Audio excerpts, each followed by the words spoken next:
Verb আছে, তারপরে বাকি অংশ প্লাস ইন্টারোগেটিভ সাইন।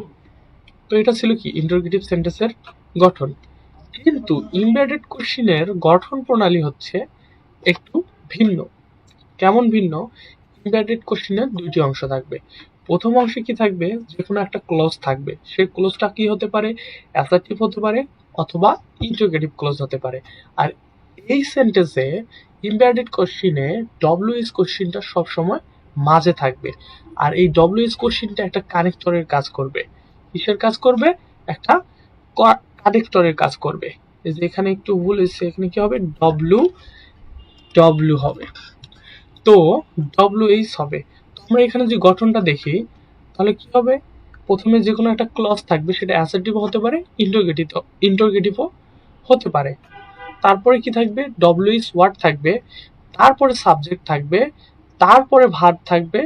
আর যদি সেন্টেন্সটি অ্যাসার্টিভ হয় তাহলে শেষে ফুল স্টপ হবে। আর ইন্টারোগেটিভ ক্লজের ক্ষেত্রে প্রথমে ডব্লিউএইচ থাকবে, মাঝে ডব্লিউএইচ থাকবে, সাবজেক্ট থাকবে, ভার্ব থাকবে, তারপরে হচ্ছে ডব্লিউএইচ কোশ্চিন থাকবে। চলো আমরা উদাহরণের মাধ্যমে দেখে আসি। যেমন দেখো, আই নো, এটা একটা ক্লজ। ক্লজের পরবর্তীতে দেখো এখানে হোয়াই,